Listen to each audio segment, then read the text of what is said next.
من الشيطان الرجيم. بسم الله الرحمن الرحيم. وكم من ملك في السماوات لا تغني شفاعتهم شيئا إلا من بعد أن يأذن الله لمن يشاء ويرضى. إن الذين لا يؤمنون بالآخرة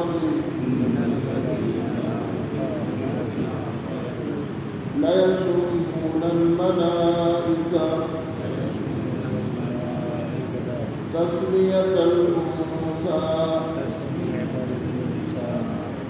وما لهم به من علم إن يتبعون إلا الظن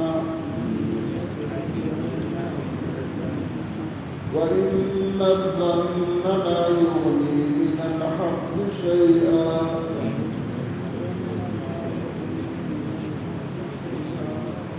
فأعرض عمن تولى عن ذكرنا ولم يرد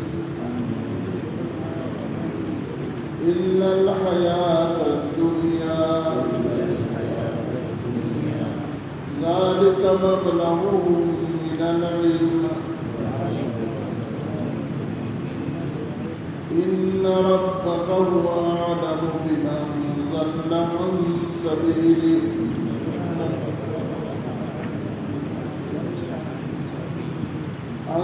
سبيله وهو أعلم بمن اهتدى.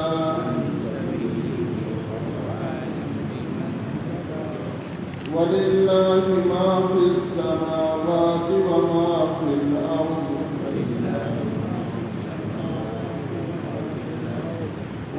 في الأرض ليجزي الذين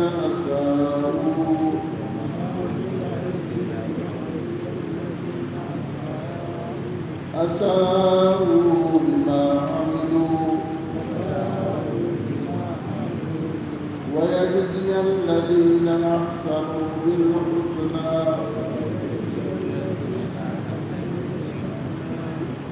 الذين يجتنبون كبائر الإثم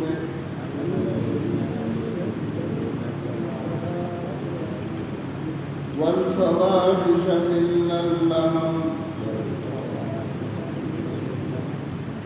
إن ربك واسع المغفرة هو أعلم بكم إذا انشأكم من الأرض وإذا أنتم أجنة في بطون أمهاتكم فلا تزكوا أنفسكم هو أعلم بمن اتقى. صدق الله العظيم.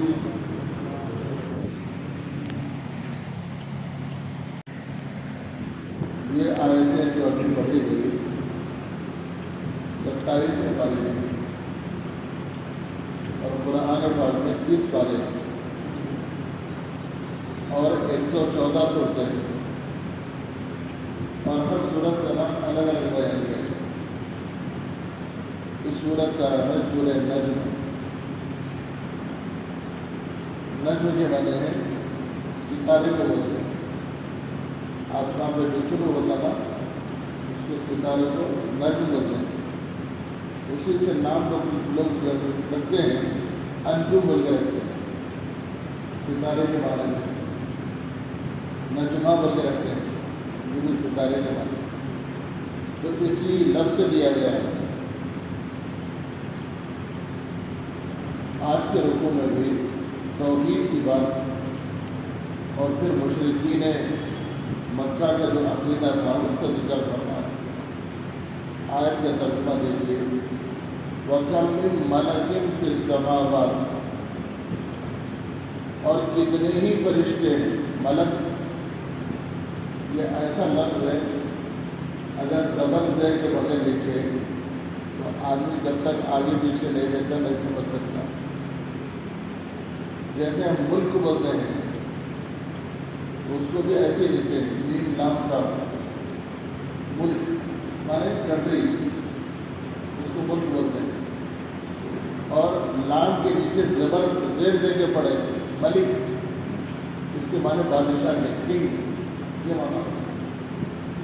اور یہاں ہے ملک، تو لفظ ایک ہی ہے، زبر زیر کا فرق ہے۔ تو ملک کے معنی ہے فرشتے۔ اللہ نے فرمایا وَكَمْ مِن مَلَكٍ، کتنے ہی فرشتے ہیں، فِي السَّمَاوَاتِ، آسمانوں میں۔ زمین کا اور آسمان کا کوئی حصہ فرشتوں سے خالی نہیں، فرشتے ہیں۔ لَا تُغْنِي شَفَاعَتُهُمْ شَيْئًا، بعض فرشتوں کے بارے میں مشرکین کا عقیدہ تھا کہ ہمارے سفارشی بنیں گے اور سفارش کریں گے۔ جبرائیل ہماری سفارش کریں گے، میکائیل ہماری سفارش کریں گے۔ بعض فرشتوں کے بارے میں مشرکین نے عقیدہ رکھا تھا کہ ہمارے اللہ کے دربار میں سفارش کریں گے۔ اللہ اس کا جواب دے رہے ہیں، لا تغنی شفاعتہم شیئا، کوئی فرشتہ میرے دربار میں سفارش کی طاقت نہیں رکھتا۔ یہ تمہارا عقیدہ ہے، لیکن میرے پاس کسی کی سفارش نہیں کرتی۔ ہاں، اگلا جملہ فرمایا اِلَّا مِن بَعْدِ أَن يَأْذَنَ اللَّهُ، مگر یہ کہ اللہ کسی کو اجازت دے۔ اللہ کے دربار میں کسی کی سفارش نہیں چلے گی مگر ایک اللہ کسی کو اجازت دے۔ آگے دو جملے فرمائے، اللہ کس کو اجازت دیتے ہیں، لِمَن یشاء، جس بندے کے بارے میں، جس مخلوق کے بارے میں اللہ چاہتے ہیں کہ یہ میرا فرما بردار ہے، اس کو اجازت دینا چاہیے۔ وہ کون ہے؟ انبیاء علیہ السلام، جن کی فرما برداری اللہ کی اطاعت اور فرما برداری کو فالو کرنے کی مقدار بھی نہیں ہے، اللہ ان کے لیے اجازت دیتے ہیں، لمن یشاء، اور اللہ کو کوئی اختیار جو ہے کسی کو روکنے کے اختیار نہیں ہے، جس کو چاہے اللہ اجازت دے۔ وَيَرْضَىٰ، اور جس مخلوق سے اللہ راضی ہو کے پسند کرتے ہیں اللہ ان کو اجازت دے، سب کو نہیں دیتے۔ اس لیے حدیث میں ہے، اللہ کے نبی نے فرمایا قیامت کے دن قائم ہوگا، میدان حشر میں اللہ سب کو جمع کرے گا، جنتی بھی اور دوزخی بھی، نیک بھی بد بھی، ایمان والے بھی کفر والے بھی۔ جمع ہونے کے بعد جن کے پاس ایمان نہیں ہے وہاں سفارش کسی کی نہیں کرتی، ان کے بارے میں اللہ کا فیصلہ ہے خالدین فیہا ابدا، ہمیشہ ہمیشہ کی دوزخ میں داخل ہوگا۔ البتہ جو ایمان ہے نا وہ بڑی نعمت ہے، اس کو بچانے کی فکر کرنا۔ ایمان رکھنے کے بعد گناہ ہو گئے، غلطیاں ہو گئی تو اللہ تبارک و تعالیٰ ضرور ایمان کی برکت سے وہاں سے نکالیں گے۔ بعض دفعہ کسی کی سفارش بھی اللہ قبول کر لیں گے، کوئی اللہ کا ولی ہے، کوئی نبی ہے، اور کسی ایمان والے کے بارے میں سفارش کرا، اللہ اس کی سفارش کو قبول کریں گے۔ شرط کیا ہے؟ ایمان رہنا۔ بعض روایتوں میں ہے کہ جو ایمان والے ہیں لیکن گنہگار ہیں، ان کی ایک صف بنائیں گے اللہ، جو جنت کے مستحق ہو گئے ان کی الگ صف بنائیں گے، آمنے سامنے کر دیں گے۔ ہماری صفیں تو پیچھے پیچھے ہوتی ہے مسجد کے صفیں، لیکن وہاں کیسے ہم نے آمنے سامنے ہوں، میرا چہرہ آپ کی طرف، آپ کا چہرہ میری طرف، دو صفیں بنائے جائیں گے۔ پھر اللہ گنہگار ایمان والوں سے کہیں گے جو گناہوں کی وجہ سے ابھی ان کے بارے میں فیصلہ نہیں ہوا اور یہ دوزخ میں جانے کے حقدار بن گئے گناہوں کی وجہ سے، لیکن ایمان ہے تو اللہ کہیں گے ان کے لیے، اہل جنت جو مستحق بن گئے جنت میں جانے والے، ان سے کہیں گے کہ دیکھو میں آج تم سے راضی ہوں. کیا بولیں گے؟ آج میں تم سے خوش ہوں اور تم کو اجازت دیتا ہوں کہ ان اہل ایمان گنہگاروں میں سے جسے تم چاہے سفارش کرو اور تمہاری سفارش میں قبول کرو. اللہ خوش ہو کے بولیں گے جنت میں جانے والوں سے، میں خوش ہوں تم سے، اگر یہ جو ایمان والے گناہ کیے ہوئے ہیں اگر ان کے بارے میں تم سفارش کرو تو میں تمہاری سفارش قبول کروں.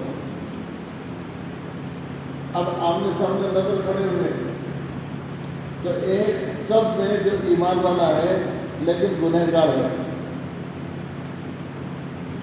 وہ سامنے والے میں نظر ڈالے گا سب میں، تو اسے ایسا بندہ نظر آئے گا کہ دنیا کے اندر اس پر احسان کیا، کبھی پانی پلا دیے، کبھی کھانا کھلا دیے، کبھی کپڑا پہنا دیے. دیکھیں کہ آپ بھی گنہگار دنیا کے اندر ایمان والے ہیں لیکن چھوٹے موٹے جو ہے زیادہ عبادت نہیں رہتی ان کی، لیکن کچھ بھلے کام بھی کرتے ہو، دفاعی کام ہوتا ہے. کوئی آ گیا تو مدد کر دینا اور کوئی بھوکا ہے تو کھانا اسے کھلا دینا، بس ایسے کام. تو حدیث میں ہے کہ جب گنہگار بندے جنت میں جانے والوں پہ نظر ڈالیں گے تو ان کا حال پکڑیں گے اور کہیں گے کہ دیکھو تو غریب تھے، میرے پاس آئے تھے اور میں تم کو جو ہے گرما کے دنوں میں ٹھنڈا پانی پلا دیا، اور تم جنت کے مستحق بن گئے، لیکن میں گناہوں کی وجہ سے دوزخ کی طرف سب میں کھڑا ہوا ہوں. اللہ مجھے دوزخ کا حکم دے رہے ہیں، اگر تو میری سفارش کر دو تو میرا بھی بھلا ہوگا، میرا بھی بھلا. تم تو نکل گیا نہ بھی، مسئلہ میرا ہے. ایک بندہ اور آگے بڑھے گا، کہے گا کہ تم غریب تھے، میں تمہارے لیے کپڑا پہنایا، تمہارے بدن پہ لباس نہیں تھا، تمہارے پیر میں چپل نہیں تھے، گرمی کے دن تھے پہن کر رہے تھے، میں تم کو چپل پہنایا. کل حدیث میں ہے جو دنیا میں کسی پر احسان کیا اور وہ دوزخ میں جانے کا مستحق بن گیا، لیکن اہل ایمان کی سفارش کی وجہ سے اللہ اس کو جنت میں بھیج دیں گے. اس کو بھیجیں گے گنہگار بندے کو، مگر شرط ہے ایمان رہنا. ایمان کے اوپر بہت ڈاکہ پڑتا ہے، معمولی چیز کے اوپر آدمی کا عقیدہ بدل جاتا ہے. ایمان اللہ کی ذات عالی پر یقین رکھنا، ہر حال میں حالات آئیں گے، پریشانی آئیں گی، مصیبتیں آئیں گی. آج کے دور میں ہم کو کتنے حالات سے گزر رہے ہیں، ہر ایک کی زبان پر دیکھوں اللہ کی طرف متوجہ ہونے والے کم ہیں، لیکن فلاں کی وجہ سے ہو گیا، فلاں کی وجہ سے ہو گیا، فلاں کی وجہ سے ہو گیا. نعوذ باللہ. اللہ کے نبی نے فرمایا درخت کا ایک پتا بھی اللہ کے حکم کے بغیر نہیں ہوتا. تو کوئی آدمی اپنی ریفل نکال کے کسی کو گولی چلا سکتا، کسی کو بم لگا کے اڑا سکتا، کسی کی زمین تنگ کر سکتا، کسی کے مسجد کو اٹھا سکتا، کسی درگاہ کو توڑ سکتا، الگ ہی نہیں توڑا. یہ حدیث ہے. ہمارے ایمان کے اندر عقیدے میں کمی آ رہی ہے. ایسی بہت سی چیزیں. پہلی بات کیا ہے؟ ایمان محفوظ کرنا پڑے.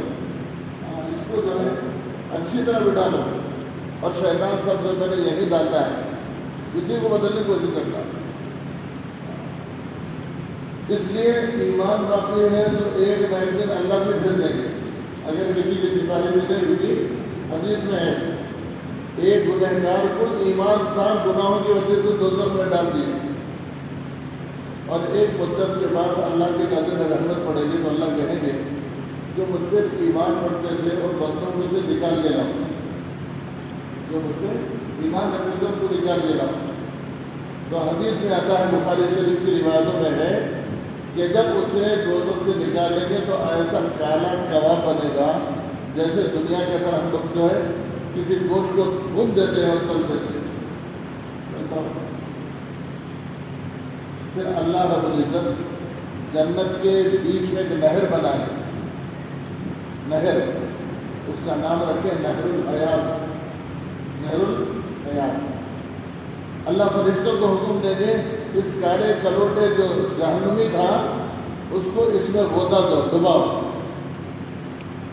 حدیث میں ہے جب اس کو ڈبا کے غوطہ دے کے فرشتے باہر نکالیں گے خوبصورت بن جائے گا، پھر اس کے بعد اللہ اسے جنت میں داخل کرے گا۔ اب جنت سے خوبصورت ہونا ہے نا، اگر ایک کالے کلوٹے کو بھیجے تو کیسا ہوتا؟ اللہ نے انتظام کیا، اس کے اندر ڈبا کے نکالیں گے تو خوبصورت ہو جائے گا۔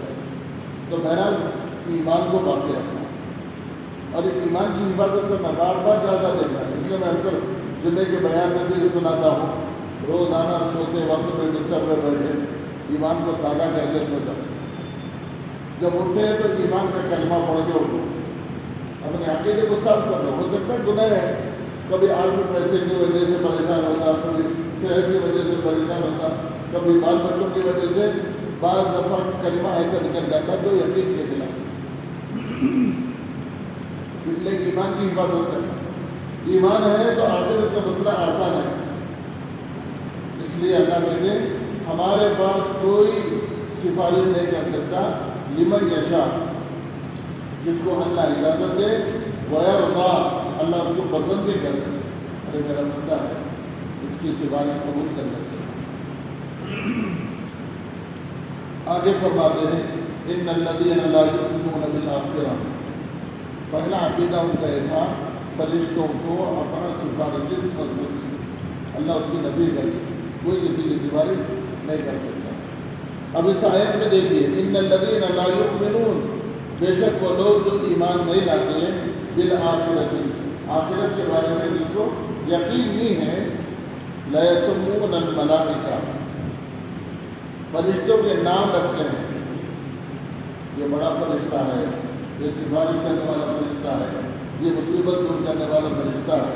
تسمیۃ الانثیٰ، اور وہ منسوب کرتے ہیں کہ یہ فرشتے لڑکیاں ہیں، کیا بولتے ہیں؟ یہ سب لڑکیاں ہیں، اور لڑکیوں کو سب جو ہے اللہ کی طرف منسوب کر دیتے ہیں، فرشتے اللہ کی بیٹیاں، اللہ کی بیٹیاں ہیں۔ لا یسمون الملائکہ، فرشتوں کا نام رکھ دیتے ہیں، کیا نام رکھتے ہیں؟ تسمیۃ الانثیٰ، انثیٰ بولتے ہیں لڑکی کو، لڑکیوں کا نام منسوب کر دیتے ہیں فرشتوں کو۔ حالانکہ فرشتوں میں نر اور مادہ نہیں ہے، مرد اور عورت کی طرح نہیں ہے، جنس نہیں ہے اس میں۔ اللہ نے فرشتوں کو ایک ہی شکل میں بنایا، ایک ہی مزاج کے بعد سے بنایا، اور صرف عبادت کے واسطے بنایا اور نور سے بنایا۔ لیکن یہ لوگ کیا کریں؟ فرشتے لڑکیاں ہیں اور دوسری چیزوں کو اپنی طرف منسوب کرتے ہیں، تو اللہ کہتے ہیں یہ تمام چیزیں غلط عقیدہ ہے۔ لا یسمون الملائکہ تسمیۃ الانثیٰ، اس لیے اللہ نے فرشتوں کی تعداد بھی بہت بڑھا دی۔ اگر انسانوں کی طرح توالد اور تناسب رہتا کہ مرد عورت سے بچے بننے شروع ہوتے تو فرشتے کی تعداد بہت زیادہ ہو جاتی۔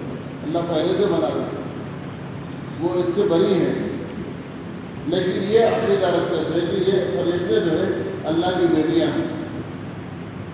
اللہ نے اگلا جملہ فرمایا وَمَا لَهُم بِهِ مِنْ عِلْمٍ، اے بندو ان کو کچھ علم نہیں، میری ذات کیسی ہے، میں کیسی قدرت والا ہوں، میں کیسی طاقت والا ہوں، ان کو کچھ نہیں مانا۔ پھر إِن يَتَّبِعُونَ إِلَّا الظَّنَّ، یہ لوگ جو ہے صرف گمان جیسا ہوتا ویسا ارادہ کریں، عقیدہ کریں۔ إِلَّا الظَّنَّ، ظن کہتے ہیں گمان کو، تو گمان پہ جیسے آتا ہے کہ یہ میری تکلیف دور کرنے والے ہی ہوں، میری حاجت کو پورا کرنے والے ہی ہوں، میرے مسائل کو حل کرنے والے ہی ہوں، اگر جیسا آدمی گمان کرتا ہے تو اسی کے پیچھے چلنے لگتا ہے۔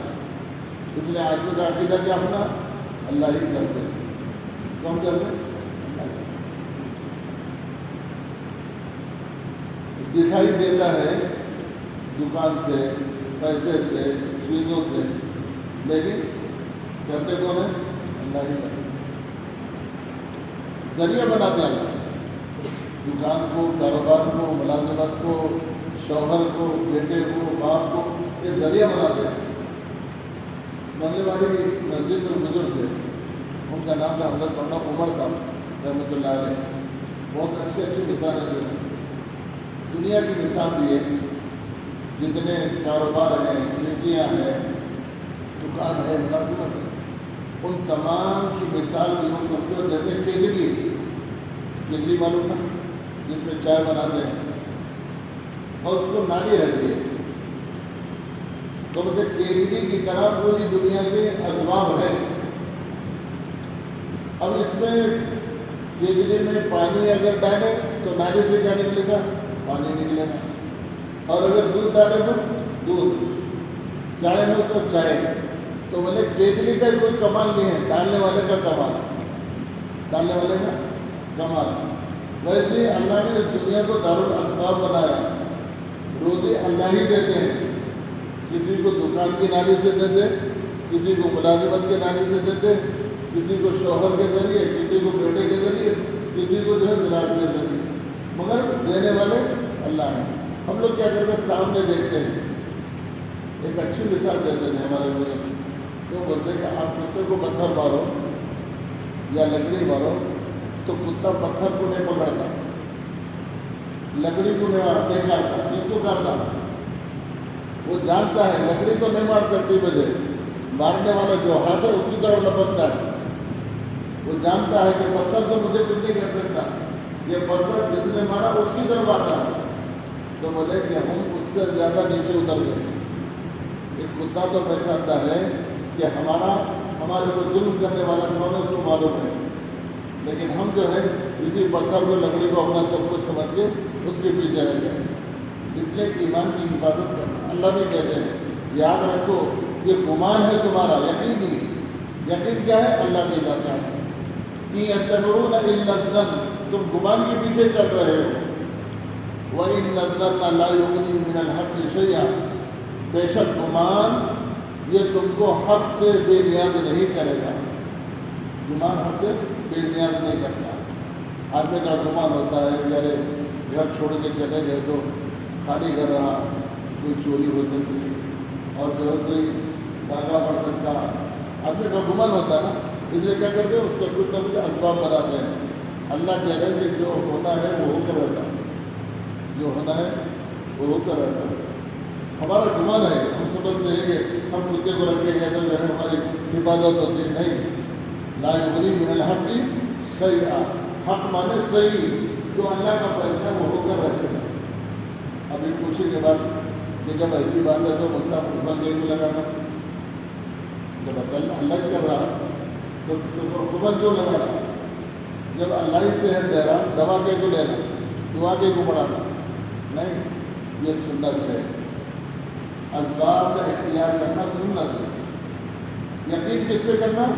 اللہ پہ کرنا۔ سبب کے طور پر آپ بیمار ہو گئے، ڈاکٹر سے رجوع ہوتا ہے۔ سبب کے طور پر کسی اللہ والے سے دعا پڑھانا، سبب کے طور پر کاروبار کفر لگا۔ حضور کے زمانے میں ایک صحابی آئے، اونٹ پر بیٹھ کے حضور مسجد میں بیٹھے ہوئے، اونٹنی پر آئے اور اونٹنے سے کودے نیچے۔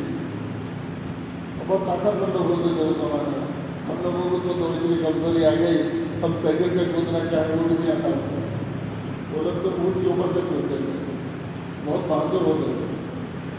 آگے حضور صلی اللہ علیہ وسلم دیکھ رہے، نوجوان آیا ہے اور جو ہے کود کے آگے بڑھ گئے، تو حضور نے پوچھا تمہاری اونٹنی کیا ہے؟ بولے یہاں سے کہا مسجد کے باہر ہے۔ کیا کہہ رہے اسے تم باندھے نہیں؟ بولے نہیں باندھا۔ اتر کے اس کی رسی چھوڑ دیا اور آگے بڑھ گیا۔ کیوں ایسا کرے؟ بولے اللہ پہ بھروسہ۔ کیا بولے؟ اللہ پہ بھروسہ کر کے چھوڑ دیا۔ اس کو دیکھو میں نے نہیں، یہ بھروسے کے خلاف ہے۔ جاؤ پہلے جو ہے اونٹنی کو رسی کھوٹے سے باندھو، پھر آگے بیٹھو، اللہ پہ بھروسہ جب کرو۔ اسباب بھی اختیار کرنا، دوا کی ضرورت ہے، کفل کی ضرورت ہے، اور جو ہے حفاظت کی ضرورت کرو، پھر بھروسہ کرو اللہ کے دربار۔ یہ ہے مسئلہ۔ من الحق شیئا، تمہارا جو گمان ہے وہ حق کے فیصلے سے بے نیاز نہیں کر سکتا۔ اللہ کے نبی کو تسلی دیتے فرمایا فَأَعْرِضْ عَمَّنْ تَوَلَّىٰ عَنْ ذِكْرِنَا، اے نبی ان لوگوں سے اعراض کرو، چھوڑ دو جو ہمارے ذکر سے پیٹ پھیر کے چلے جاتے ہیں، بلا رہے ہیں ایمان کی طرف، دین کی طرف، قرآن کی طرف، حدیث کی طرف، لیکن پیٹ پھیر کے چلے جا رہے ہیں، سننے کو بھی تیار نہیں۔ یہ اس زمانے سے ہے جس زمانے میں نبی رحمت حضرت محمد رسول اللہ صلی اللہ علیہ وسلم ہے، اس زمانے سے بات ہے، کچھ اللہ کے بندے رجوع ہو جاتے ہیں، کچھ پیٹ پھیر کے چلے جاتے ہیں۔ یہاں بھی اللہ نے فَأَعْرِضْ، اے نبی جو لوگ اعراض کر کے چلے گئے، عَمَّنْ تَوَلَّىٰ، پیٹ بتا کے، کس سے؟ عَنْ ذِكْرِنَا، ہمارے ذکر سے، ہمارے قرآن سے، ہمارے دین سے، ہماری دعوت سے جو پیٹ پھیر کے جا رہے ہیں، فَأَعْرِضْ، تم بھی ان سے اعراض کرو، غم مت کرو، ارے ہم بلا رہے چلے جا رہے ہیں، بیٹھو فَأَعْرِضْ عَمَّنْ تَوَلَّىٰ وَلَمْ يُرِدْ إِلَّا الْحَيَاةَ الدُّنْيَا، سنو ان لوگوں کا مقصود صرف دنیا ہے، سونے بیٹھے ارے مزدار چھوڑ کے دے دو، پھر کاروبار کون دیکھ رہا، پھر جو ہے آفس کون دیکھ رہا، یہ دنیا ہے، دنیا یہ دنیا کو مقصود بنا کے جو ہے دین کی اور جو ہے اللہ کے ذکر کی مجلس میں نہیں بیٹھتے تو ان کو چھوڑ دو۔ ذَلِكَ مَبْلَغُهُم مِّنَ الْعِلْمِ، یہ تو وہ اپنے علم کی منزل پر پہنچے ہیں، مبلغہم من العلم، یہ تو اپنے علم کی منزل پہ پہنچے، بس ان کے پاس اتنا ہی علم ہے، ان ربک هو عالم، بے شک تمہارا رب بہت زیادہ علم رکھتا ہے، وہ عالم ہے زیادہ علم، تمہارا رب بہت زیادہ جانتا ہے، بمن ضل عن سبیلہ، ان لوگوں کو جانتا ہے جو حق راستے سے گمراہ ہونے والے ہیں، تم کو تو نہیں معلوم۔ حضور پاک صلی اللہ علیہ وسلم ابو لہب ابو جہل کو بھی دعوت دیے، ابو بکر عمر کو بھی دعوت دی، تمہارا کیا معلوم؟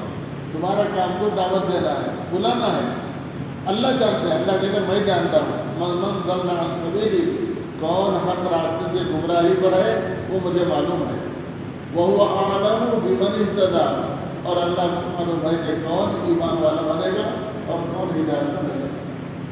اس واسطے روزانہ ہدایت کی دعا اللہ سے مانگنا، مطمئن نہیں ہونا، نفس اور شیطان ہمارے ساتھ ہے، اس لیے کبھی مطمئن نہ ہو، اس لیے اللہ بھی روزانہ نماز میں ہر رکعت میں ہدایت کی دعا مانگنے کا حکم دینا۔ سورہ فاتحہ میں ہے نا، اهدنا الصراط المستقیم صراط الذین انعمت علیہم، روزانہ جب بھی نماز پڑھیں گے نماز کے ہر رکعت میں ہدایت کی دعا مانگنے کا اعلان ہوتا ہے، اس لیے اٹھا کے ہاتھ تو مانگے گا، نماز پڑھنے کے بعد بھی اللہ سے مانگنا ہے، اللہ ایمان کی سلامتی بھی دے اور ہدایت پر قائم رکھیے، ایمان کی سلامتی دے اور ہدایت پر قائم رکھیے، ہمیشہ اللہ سے مانگتے ہیں۔ وہ عالم بمن اهتدىٰ، اللہ کو خوب معلوم ہے کہ ان میں سے کون ہدایت والے ہیں، اس لیے آپ سب کو بلاتے رہیے، جن کی مقدر میں ہدایت ہے وہ ہدایت قبول کریں گے، جن کے لیے وہ محروم ہے۔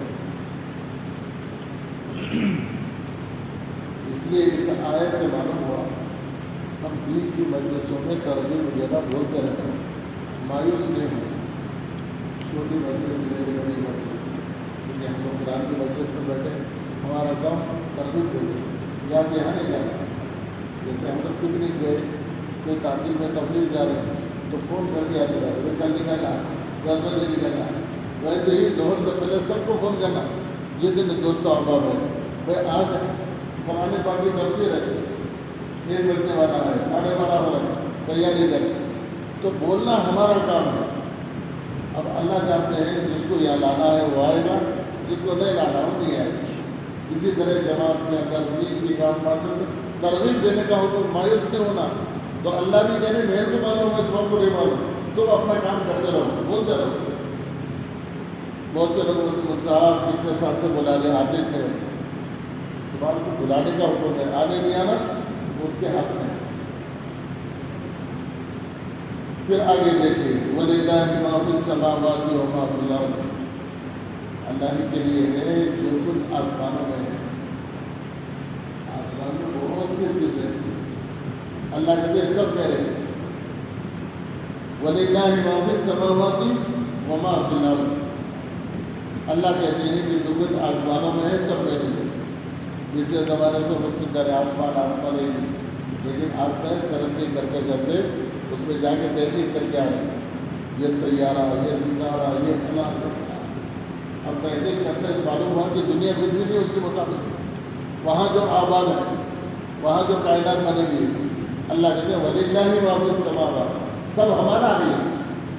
تم کو تو تھوڑا علم دیا گیا ہے. وَلِلَّهِ مَا فِي السَّمَاوَاتِ وَمَا فِي الْأَرْضِ، زمین میں بہت کچھ ہے. لِيَجْزِيَ الَّذِينَ أَسَاءُوا بِمَا عَمِلُوا، ان لوگوں کے لیے بدلہ ملے گا جو دنیا کے اندر برا عمل کرے. اتنا اختیار ہم کو ہے، اس لیے اللہ کبھی کبھی بتاتے ہیں اللہ حفاظت فرمائے، کبھی زمین کو تھوڑا ہلا دے. کتنے لوگ زلزلے کی طرح رہ جاتے ہیں، کبھی ہوا طوفانی تیز کر دیے. جتنے لوگ پانی کے قریب رہنے والے سمندروں کے ان کی زندگی اجڑ جاتی ہے. تو اللہ کہتے ہیں سب کچھ میرے ہاتھ میں ہے. کتنے اللہ رحیم ہیں، اتنا اختیار رکھ کر بھی بہت سے بندوں کو چھوڑ دیے تمہارے ہاتھ پکڑنے نہیں. اللہ کی یہ رحمت ہے. حالات سب کچھ دیکھتے جائیں، لیکن پھر بھی اللہ کہہ رہے اتنا اختیار مجھے ہے کہ آسمان میں جو کچھ ہے میرا ہے، زمین میں جو کچھ ہے میرا ہے. لِيَجْزِيَ الَّذِينَ أَسَاءُوا بِمَا عَمِلُوا، ان لوگوں کو بدلہ ملے گا جو دنیا کے اندر اعمال کرے، برے عمل. اصحاب مانے برے عمل کرے، کفر ہے، نافرمانی ہے. تو اللہ ڈرانے گئے وہ دیکھ رہے ہیں میرے پاس سب کچھ ہے، پھر بھی بیٹا ڈھیل ہے تمہارے پکڑ نہیں سکتا، ایک منٹ کا موقع نہیں لگتا.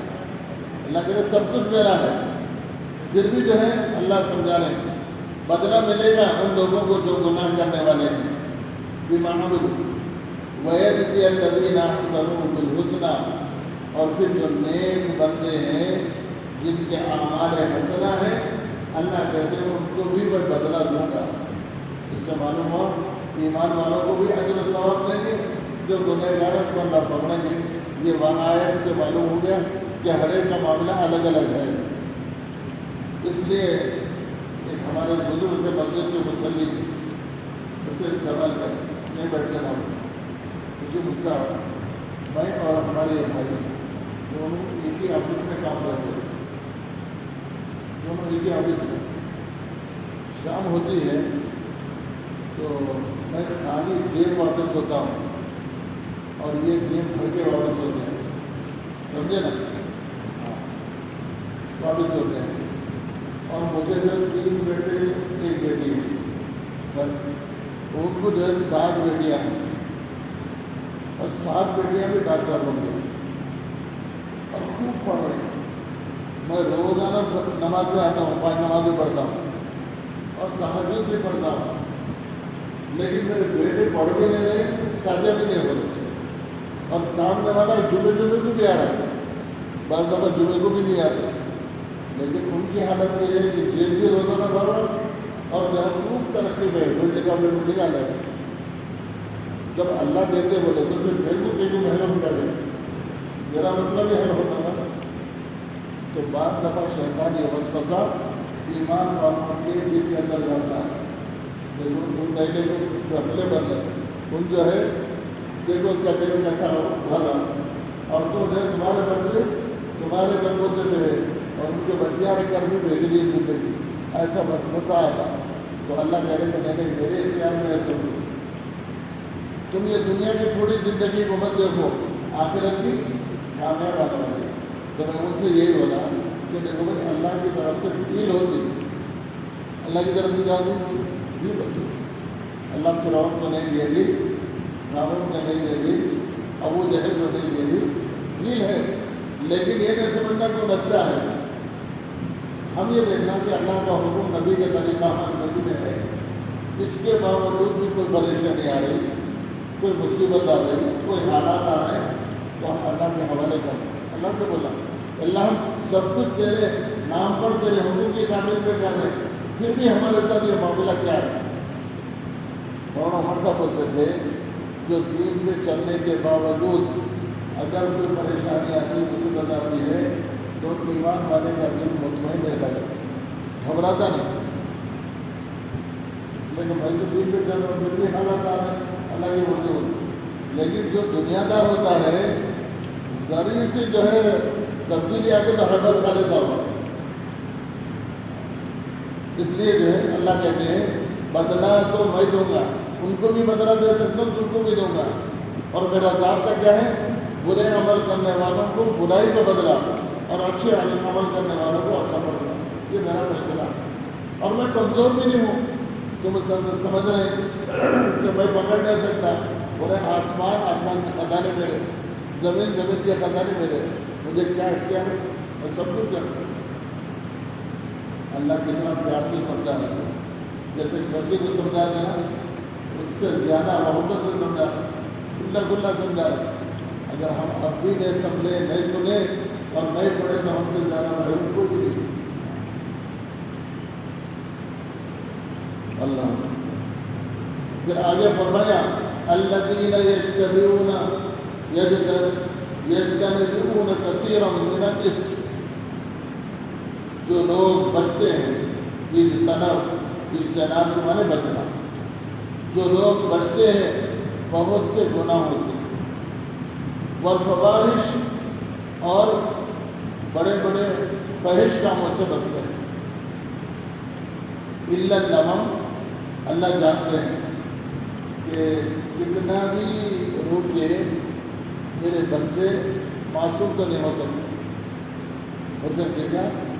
انبیاء علیہ السلام معصوم ہیں، ان سے چھوٹا گناہ بھی نہ ہوتا، بڑا بھی نہیں ہوتا، لیکن بقیہ پورے انسانوں سے کتنا ہی بڑا ولی ہو، کتنا ہی بڑا بزرگ ہو، اللہ کہتے ہیں کچھ نہ کچھ چھوٹے گناہ تو ہو ہی جاتے ہیں۔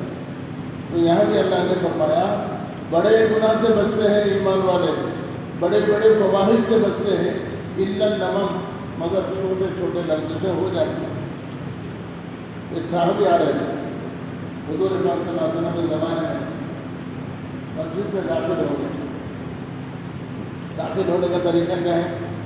سیدھا پیر مسجد میں رکھنا اور دعا پڑھنا، اللہم افتح لی ابواب رحمتک۔ اب یہ کسی فکر میں آئے تو مسجد میں بجائے سیدھا پر رکھنے کی بایاں پیر رکھتے ہیں، ہم بھی کسی دفعہ رکھتے ہیں، غفلت یہ نہیں رکھتے، لیکن نیک ہے، صحابی رسول ہے، جب وہ بایاں پیر اندر داخل کرے تو غیب سے ایک آواز کان میں پڑی، لفظ کیا تھا وہ؟ یا سو، یا سو، سو کے معنی بیل کے، جیسا بیل اور جانور بے سوچے سمجھے کی جھاڑی لیتا ہے، منہ مارتا ہے، داخل ہو جاتا ہے، اللہ اس صحابی کو تنبیہ کرنے کے لیے غیب سے آواز کیا۔ اس سے معلوم اس صحابی کا کوئی مرتبہ کم نہیں ہوا، بتانا یہ کہ چھوٹا عمل یہ تو سب سے ہوتا ہے، جانے انجانے ہو جاتا ہے۔ تو اللہ بھی یہاں بیان کر رہے ہیں بڑے گناہ تو نہیں کرتے، فحش کام تو نہیں کرتے، الا اللمم، لمم کے معنی ہلکے ہلکے چھوٹے گناہ، لیکن جو بھی ایمان والے بندے کیا ہیں، جب ان سے چھوٹا گناہ بھی ہو جاتا ہے اللہ سے معافی چاہتے ہیں، اللہ مجھ سے غلطی ہوئی ہے، اس لیے کیا کرنا؟ سوچے مجھے بھی دعا کرنا، اے اللہ مجھے انجانے میں، جانے انجانے میں مجھ سے کوئی غلطی ہو گئی، اللہ وہ بھی معاف کرنا۔ اللہ کہے الا اللمم، چھوٹے گناہ ہوتے ہیں۔ اگلا جملہ فرمایا ان ربک واسع المغفرہ، بے شک اے بندو تمہارا رب بہت وسیع مغفرت کرنے والا ہے۔ اللہ کی رحمت اور اللہ کی مغفرت بہت وسیع ہے، اگر چھوٹے گناہ ہو گئے پریشان ہونے کی ضرورت نہیں، اللہ سے مغفرت مانگو۔ ان ربک واسع المغفرہ۔ ابو بکر صدیق رضی اللہ تعالیٰ عنہ سے ایک یہودی لڑنے لگا، حضور بھی ساتھ میں، اور وہ بے تحاشا الزام لگا رہا حضور اور ابو بکر میں، تم ایسے تمہارا پتہ نہیں تھا۔ حضور ساتھ میں ہے لیکن ایک جملہ نہیں بولے، ساتھ میں ہیں، ہمیشہ دونوں مل کے رہتے تھے۔ بہت دیر تک ابو بکر بھی برداشت کرے اس کی گالیاں، بعد میں ابو بکر صدیق رضی اللہ عنہ ایک جملہ جواب میں دی، جملہ تو حدیث میں نہیں ہے لیکن اس یہودی کا جواب دیے تو حضور پاک صلی اللہ علیہ وسلم ان کو چھوڑ کے چلے گئے۔ ابو بکر صدیق رضی اللہ عنہ سمجھ گئے کہ میرے جملے سے حضور ناراض ہو گئے، آپ گفتگو ختم کر دیے، معاملہ ختم کر کے آپ آ گئے۔ بولے یا رسول اللہ اتنی دیر سے گانا دے رہا آپ میرے ساتھ کھڑے ہوئے ہیں، اتنی دیر سے گانا بجنا بجے آپ سن رہے، آپ بھی نہیں بولے اور میں بھی سن رہا تھا اور آپ میرے ساتھ کھڑے، میں ایک جملہ بولا تو آپ میرے کو چھوڑ کے چلے گئے۔ ہوتا نہیں ہوتا، دوست ہے تو ساتھ دینا نہ بھائی، ایک جملہ بولے تو آپ نکل کے چلے گئے۔ تو حضور نے فرمایا دیکھو جب تک تم خاموش تھے یہودی گالی دے رہا تھا، آپ پر گانا بچی کر رہا تھا، اللہ نے ایک فرشتے کو مقرر کیا جو تمہاری طرف سے اسے جواب دے رہا تھا، جو تمہاری طرف سے جواب دے رہا تھا۔ جب تم بولنا شروع کرے وہ فرشتہ بھی چلے گیا، میں بھی ہٹ گیا۔ تو اس سے معلوم ہوا کہ بعض دفعہ آدمی پر ایسی چیزیں آ جائیں، ایسے حالات آ جائیں تو آپ کو کیا کرنا، کوئی لفظ نہیں بولنا، سنتے رہو۔ اللہ کے نبی نے فرمایا جب تک مظلوم خاموش بیٹھا ہے اللہ کی طرف سے فرشتہ مقرر ہو کے اس کا جواب دیتا ہے۔ ہم اگر بولنا شروع کر دیے تو پھر جو ہے ظالم بن جائیں گے، وہ فرشتہ بھی چلا جاتا ہے۔ تو حضور نے نصیحت فرمائی کہ وہ اس طرح ہوگا۔ تو صدیق اکبر رضی اللہ عنہ کا یہ معاملہ ہوا۔ اللہ کہہ رہے ہیں ان ربک واسع المغفرۃ، بے شک تمہارے رب کی مغفرت بہت وسیع ہے۔ اس لیے بعض اللہ کے بندے دعا کرتے ہوئے کیا بولتے ہیں، اے اللہ ہمارے گناہ تھوڑے ہیں لیکن تیری رحمت بارش کے قطروں کے برابر، تیری رحمت ریت کے ذروں کے برابر، تیری رحمت درخت کے پتوں کے برابر، بڑی رحمت ہے اللہ، بڑے بڑے قصور کو معاف کر سکتے ہیں۔ ان ربک واسع المغفرۃ، حضور نے فرمایا بنی اسرائیل میں ایک آدمی 99 لوگوں کے قاتل بن کے حضور اپنے زمانے کے ایک بندے کے پاس آیا تھا، میں 99 لوگوں کو قتل کرا ہوں، میری مغفرت ہوتی نہیں ہوتی؟ وہ بزرگ کہنے لگے ایک آدمی مارے ضروری جو اس کا بدلہ قتل کرنا ہے، تو 99 لوگوں کے قاتل بن گیا، تیری کیسے مغفرت ہوتی؟ غصہ آیا، تلوار نکال کے ان کی گردن پہ مار دیا۔ اب کتنے ہو گئے؟ 100 ہو گئے، لیکن دل کے اندر ملال ہوا۔ ایسا معلوم کروں کہ جگہ جگہ اللہ کی رحمت بسی ہو گئی، پھر جو ہے کہاں ہے؟ پھر ایک اللہ کے بندے کے پاس پہنچا تو معلوم ہوا ہے، ان سے پوچھا ہاں اللہ تیرے 99 گناہ کیا، 100 گناہ جو کرا ہے قتل، اللہ اس سے بھی زیادہ اللہ کی رحمت وسیع ہے، مغفرت سے تیرے گناہ معاف ہوتے ہیں۔ بولے کیا کرنا؟ بولے یعنی ہے فلاں گاؤں کے اندر فلاں بزرگ ہے، ان کے پاس جاؤ، وہ راستہ بتائیں گے مغفرت کا اور اللہ کی رحمت کو لینے کا۔ بندہ ارادہ کرا، نیت کرا، سفر شروع کرا، درمیان میں موت آ گئی، وہاں پہنچنے سے پہلے تو برس سچے دل کے اندر ارادہ کرا تھا کہ میں جو ہے اپنے گناہوں سے توبہ کرنا۔ پھر حدیث لمبا واقعہ ہے، حضور نے فرمایا کہ اللہ تبارک و تعالیٰ فیصلہ کریں گے میں اپنی رحمت سے اس کو جنت میں بھیج دوں گا۔ تو اللہ کی رحمت کیا بہت وسیع ہے۔ ان ربک واسع المغفرۃ هو عالم بما بكم اذا انشأكم من الارض، وہ جانتا ہے جب تم زمین میں مٹی سے بنائے گئے، تمہاری کیفیت کو جانتا ہے۔ مٹی سے کس کو بنائے؟ آدم علیہ السلام کو بنائے، ان کو بھی جانتا ہے جب سے۔ وَإِذْ أَنْتُمْ أَجِنَّةٌ فِي بُطُونِ أُمَّهَاتِكُمْ، اور اس کیفیت کو بھی جانتا ہے جب تم میں تمہارے ماؤں کے رحم میں نطفہ بنا ہوا تھا، خون کا لوتھڑا بنا ہوا تھا، بنا ہوا خون بنا ہوا تھا، اس کیفیت کو اللہ جانتے ہیں۔ کوئی چیز اللہ سے چھپی بھی نہیں ہے۔ سب سے پہلے تخلیق آدم کی مٹی سے ہوئی، اللہ کہتے ہیں وہ بھی میرے کو معلوم ہے، اور ماں کے رحم میں جو کیفیت بدلتی ہے اللہ کہتے ہیں وہ بھی مجھے معلوم ہے۔ فی بطون امہاتکم فلا تزکوا انفسکم، اللہم یہ جملہ جو ہے ہم سب کے لیے بڑی نصیحت ہے۔ فلا تزکوا انفسکم، اے بندو تم اپنے آپ کو پاک باز ہو بلکہ مت سمجھو کبھی میں پاک ہوں، میں گنہگار نہیں ہوں، میں بہت فقیر ہوں، میں بزرگ فلا تزکوا انفسکم۔ اللہ کہتے ہیں کہ سب کیفیت تمہاری معلوم ہے، ابتدا سے لے کے آج تک کی۔ تم اپنے آپ کو کون سا بننا چاہ رہے ہیں؟ اللہ کہتے ہیں فلا تزکوا انفسکم، اپنے آپ کو پاک باز مت بناؤ۔ بعض دفعہ آدمی جو ہے اپنے بارے میں بہت خوش فہمی میں رہتا ہے، میں بہت اچھا ہوں، فلا تزکوا انفسکم هو اعلم بمن اتقى۔ اللہ کہے مجھے معلوم ہے کہ تم لوگوں میں کون اللہ سے ڈرنے والا ہے، کون نہیں ڈرتا ہے، تم کو معلوم ہے۔ ڈرنے والے کی زندگی کیسی ہوتی ہے اللہ کہتا ہے میں جانتا ہوں، تم اپنے آپ کو جو ہے ظاہر مت کرو کہ میں بہت نیک ہوں۔ تو اس آیت کو اللہ نے اس جملے پر، اس رکوع کو اس آیت پر ختم فرمایا اور ہم سب کو نصیحت فرمائی ہم اپنی جگہ کتنی ہی عبادت گزار کیوں، سچ بولنے والے کیوں ہوں، معاملات میں کتنے اچھے کیوں نہ ہوں، لیکن کبھی اپنے آپ کو نہیں سمجھنا کہ میں ہی سب سے اچھا ہوں۔ فلا تزکوا انفسکم، اللہ کو معلوم ہے۔ اللہ بھی کہتے ہیں وہ آدمی جو نیک ہے اس کے بارے میں اللہ کہتے ہیں۔ اللہ ہم سب کو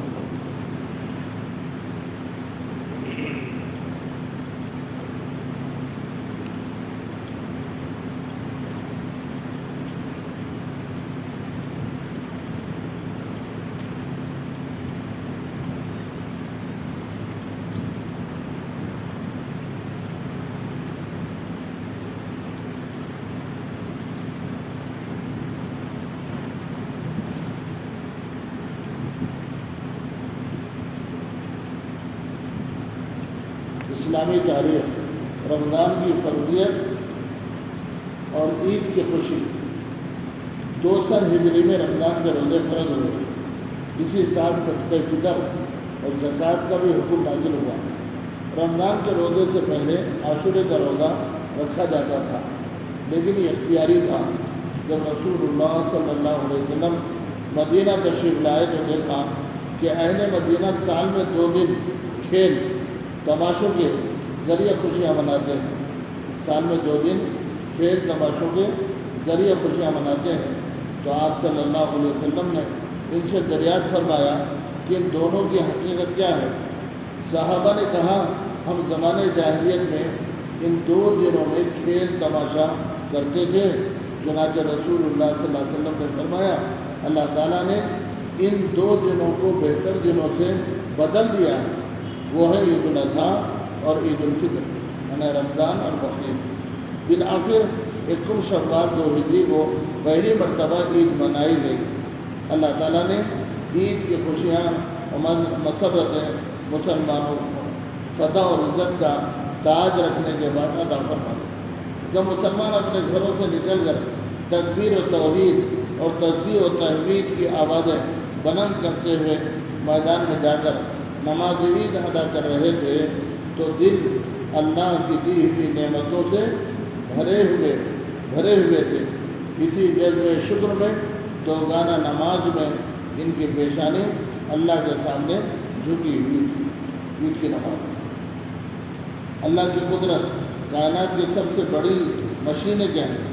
انسان اس کائنات کی سب سے بڑی مشینی ہے، مشنری ہے۔ اللہ تعالیٰ نے اس کو کس عجیب سانچے میں ڈھالا ہے۔ ایک نطفے سے تدریجی طور پر جمع ہوا خون بنایا، جمے ہوئے خون سے گوشت کا لوتھڑا، پھر ہڈیاں بنائیں، پھر ایک ڈھانچہ تیار کیا، پھر اس میں سارے اعضاء، ناک، کان، آنکھیں، دل، دماغ، ہاتھ، پیر بہترین ترتیب سے فٹ کیے۔ یہ سارا نظام قدرت ایک چھوٹی سی اندھیری کوٹری میں چل رہا ہے۔ جس ماں کے پیٹ میں یہ بچہ تیار ہو رہا ہے، اس ماں کو بھی پتہ نہیں، نہ اس کے باپ کو پتہ ہے کیا ہو رہا ہے۔ اس نظام قدرت کو دیکھ کر بے ساختہ زبان پر آ جاتا ہے بابرکت ہے وہ ذات جو بہترین تخلیق کرنے والی ہے۔ ایک فرض کے بارے میں حضرت محمد صلی اللہ علیہ وسلم کو آخری نبی ماننا۔ قرآن میں اللہ تعالیٰ فرماتا ہے حضرت محمد صلی اللہ علیہ وسلم اللہ کے رسول اور خاتم النبیین ہیں۔ ایک سنت کے بارے میں عصمت سرما لگانا، حضرت بن عباس رضی اللہ تعالیٰ عنہ فرماتے ہیں رسول اللہ صلی اللہ علیہ وسلم ہر رات سونے سے پہلے 3 مرتبہ اسود سرما لگایا کرتے تھے. سرما لگانا ہے اس میں خاص قسم کا سرما اسود برقع ہوتا ہے. اکثر حاجی جب جاتے ہیں عمرے کے لیے حج کے لیے تو وہاں بکتا بھی ہے، اور جب ہم لوگ زیارہ کے لیے جاتے ہیں ایک گاڑی بھی ساتھ ہوتا ہے پاکستان کے اور جو ہے کلکتہ کے انڈیا کے. وہ لوگ آخر میں اعلان بھی کرتے ہیں کوئی کسی کو اسود سرما لینا ہے تو ہمارے پاس ہے 1 ریال 10 ریال 20 ریال میں ہوتی ہے شیشے. تو بعض دفعہ جب دینا تو ان لوگوں کو صحیح چیز دینا چاہیے، تو اگر لینا بھی چاہیے. حضور نے فرمایا اسود جو ہے سرما سونے سے پہلے 3 مرتبہ لگایا گیا. اس کے علاوہ دوسرا سرما بھی لگا سکتے ہیں، سونے کے اوپر سرما لگانا. ایک اہم عمل کی فضیلت عزت کی حفاظت. رسول اللہ صلی اللہ علیہ وسلم نے فرمایا جس نے پیٹھ پیچھے اپنے بھائی کی عزت کی حفاظت کی، اللہ تعالیٰ اپنے ذمہ داری سے اس کو جہنم کی آگ سے آزاد کر دے. لیکن بڑی بشارت ہے. سامنے آدمی نہیں بولتا، کیا کرتا پیٹ کے پیچھے جا کے غائبانہ بولتا، ارے ایسے ایسے ایسے ایسے وقت میں ہم حفاظت کرنا نہیں بولنا ہے. کوئی بات ہے سامنے بول، آپ کے اندر ایک کمی اصلاح ہو جاتا ہے. رسول اللہ صلی اللہ علیہ وسلم نے فرمایا جس نے پیٹھ پیچھے اپنے بھائی کی عزت کی حفاظت کی. حفاظت کا مطلب کوئی دوسرا آدمی بول رہا نہیں بولنا چاہیے.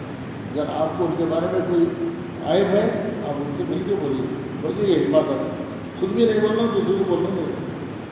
تو اللہ تعالیٰ اپنی ذمہ داری سے جس کو جہنم کی آگ سے آزاد کر دے گا. جس کو جہنم سے اللہ بچانے کا جائے گا جنت میں جائے گا. بہت بڑی نیکی. ایک گناہ کے بارے میں مومن کو قتل کرنے کی سزا رسول اللہ صلی اللہ علیہ وسلم نے فرمایا ہر گناہ کے بارے میں اللہ سے امید ہے کہ وہ معاف کر دے گا سوائے اس آدمی کے جو اللہ تعالیٰ کے ساتھ کسی کو شریک کرنے کی حالت میں مرا، اس نے شرک نہیں کرنا یا اس نے کسی مومن کو جان بوجھ کر قتل کیا. دنیا کے بارے میں دنیا مومنوں کے لیے قید خانہ ہے. رسول اللہ صلی اللہ علیہ وسلم نے فرمایا دنیا مومن کے لیے قید خانہ اور خشک سالی ہے. جب وہ دنیا سے جاتا ہے تو قید خانے اور خشک سالی سے نکل جاتا ہے. تو دنیا کے اندر اپنی مرضی نہیں چلتی، جیسے جیل میں جانے والے کو قیدی کی کوئی مرضی نہیں چلتی، جو بولے وہ کرنا. ویسے ہم یہ دنیا کے اعتبار سے اللہ کی مرضی پر چلیں گے. آخرت کے بارے میں برے لوگوں کا انجام قرآن میں اللہ تعالیٰ فرماتا ہے جو شخص جھٹلانے والے گمراہوں میں سے ہوگا تو کھولتے ہوئے گرم پانی سے اس کی مہمان نوازی ہوگی اور اسے دوزخ میں داخل کیا جائے گا.